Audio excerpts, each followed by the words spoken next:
This video I'm going to go through the process of making the parts for the first project that you'll be doing in parametric modeling. This is a caster assembly. I'm going to make each one of the parts and then we're going to put them together into an assembly. This is known as bottom-up design, where we make the parts first and then assemble them. I also have a video showing you how you can do that by making what's called a top-down assembly, which means you start in an assembly and create all the parts in the assembly itself. For your first project though, this is a little bit simpler. So we'll start with this shaft right here. We'll do the revolve parts first. The shaft has an overall length of 80, has a diameter of 22. It also shows you here that there's a 2 millimeter by 45 degree chamfer on the end. That 2 represents the distance back from the chamfer. It doesn't mean there are 2 of them, although there are. So we'll go back to SolidWorks. Start a new part. Make sure that the units are set correctly. These units are set for inches. We don't want inches, we want millimeters, which is the one just above inches. Don't pick the meter. You'll end up with some part that's 1,000 times too big. All parts start with a sketch, so we'll go to the Sketch tab in the Command Manager. Then we'll go to the Sketch tool, select the front plane. When we do that, it'll automatically rotate for you. If it doesn't, for whatever reason, you can always give a front view by just picking the down arrow from the View tools. I want symmetry built into this, and I want the origin to be located properly. So we're going to put the origin at the dead center of the shaft. I'm going to start by drawing a center line that goes through the origin horizontally. Then I'm going to go back and draw another center line that goes through the origin vertically. I'm going to use both of them now to make this part. Create a line. Just come out, and it really doesn't matter what distance you come out. It used to matter in SolidWorks, but when you start dimensioning it, it'll size the part correctly for you. So you don't have to worry about having a dimension make the part go inside out. Now what we're going to do is to mirror, put a window around those parts with those lines right there. We're going to mirror those lines about, and we're going to make a copy when we do this, about that center line, so we have the full shaft. Now the reason I'm using center lines here is to capture the symmetry and make it easier to dimension. So I'll indicate that the overall distance of this, now you notice if I put my cursor above the center line, I get this distance directly to the center line. If I go below it, I get double that distance, which goes across the center line. It'll give me the actual diameter. Now it says 53.89. I'm just going to place it and then type the actual diameter, which is 22. And you notice that the part does not get any smaller, even though I put a smaller number in, because it's now calculated that that's the size we're going to base this on. From over here, that's going to be a 16. The overall length of the part, here to here, is 80. The distance from that boss to the end of the shaft is 20. And we now have a fully defined sketch. I want that fully defined. You will notice there's a blue dot on the end of that center line. Because that center line is a construction line, that blue dot just indicates we don't know how long it is, but it's okay. As long as the location of the center line and the orientation of the center line are placed correctly, we'll still get a fully defined sketch, even though the ends are going to be blue. Now we're going to go over to the Features tab. We're going to do Revolved Base. We have to select the axis of rotation because there are 2 center lines in the part. Rotates it, makes it a solid, looks like that. We could have put the chamfer on each end in the sketch, but I'd normally prefer to put fillets and chamfers in Features. So I'm going to go to Features, I'm going to select the ends. 2 is the distance back, 45 is the default angle, and that's correct. So now there's your shaft. Save that, put it in a folder with all the other parts in the assembly. I'd like everything to be placed in one folder just to make it easier for you to manage your files at the beginning.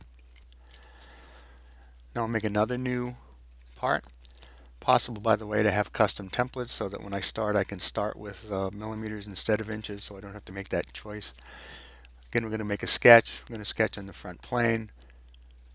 Going to make a center line.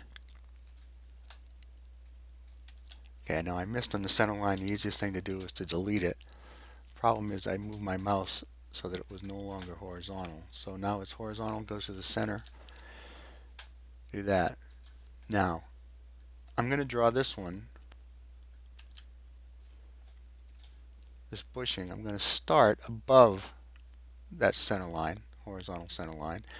There's no symmetry end to end on this, so I'm going to line this beginning right up with the origin. Up, over, down, over, down till it lines up at the beginning. Now, it automatically infers I want some relations added, so I've got vertical and horizontal relations. I've also got coincident relations. Just like with the shaft, now I can go ahead and say, what is the distance from here to here? Drop it down below so I get the actual diameter. Diameter is 16. Pick that line, come back out here. The diameter of that is 22. Come out as 34. The overall distance from here to here is 19. And the overall distance given is from here to here is 12. Now that's a fully defined sketch. Again, they have to be fully defined sketches for the parts that you submit. And that's the bushing right there. We're going to make one of these because we can use them multiple times in an assembly.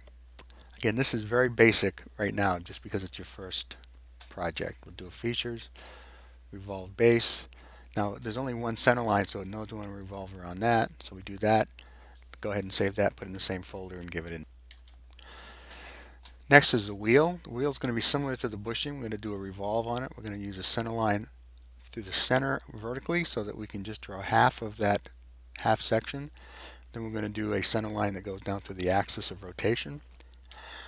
And once again, I'm going to leave the fillets until I get the whole part made. So we'll go back to SolidWorks, make another new part. Once again, check to make sure the units are correct. In this case, millimeters. Go back over to Sketch. Go to the Sketch button. Pick the front plane. Do a center line. Do a center line that goes to the origin that way. And a center line that goes to the origin this way. They're both black, so they're located correctly. Now I can go ahead and sketch the wheel in. To do that, I'm going to use mouse gestures. I'm going to hold the right button down on my mouse and start to move the mouse. And when I do, I get this little mouse gestures wheel. And I come over here and I can start a line. Now, if I wanted it to be a construction line, I have to come over here and select for construction. But I don't. So I'm going to start on this vertical center line, come out and just trace in roughly the way the wheel looks. And it really can be roughly, as long as it's more or less proportional. Okay, there's half of it, much more extreme angle than I need, but that's okay. We'll go to the mirror command. We're going to mirror all those entities. Select mirror about. Pick that center line. Comes across like that. Smart dimension. Once again, we pick the center and go down below it so that we can get the diameter in there. Diameter of that is 22. Next diameter up is 38.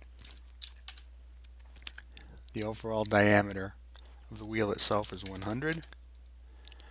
The distance from that point, the distance from that point to this point is 3.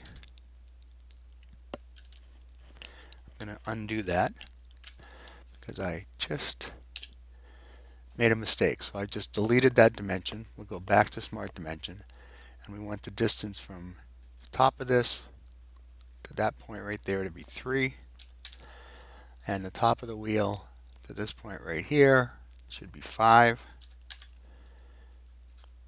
The distance from here to here, or the width of that web, is going to be 10.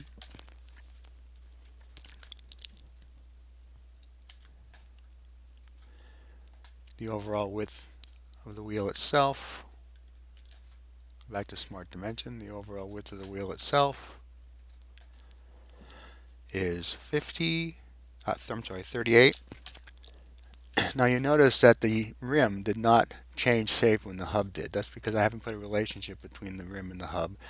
I'm going to add a relationship right now, but I'm going to do it using the dimension. I'm going to say make the dimension from here to here of that rim.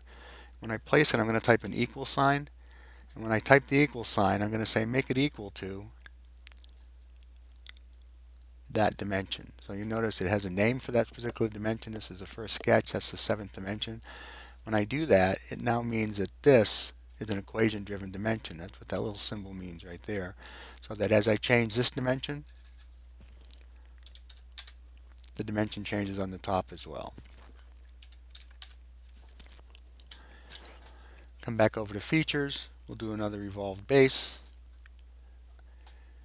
Axis of revolution, again, we need to pick one because we have more than one. Now that gives us the wheel. We can add a fillet. Fillet's going to be 3 millimeters, so we'll come over to the side and type in a 3.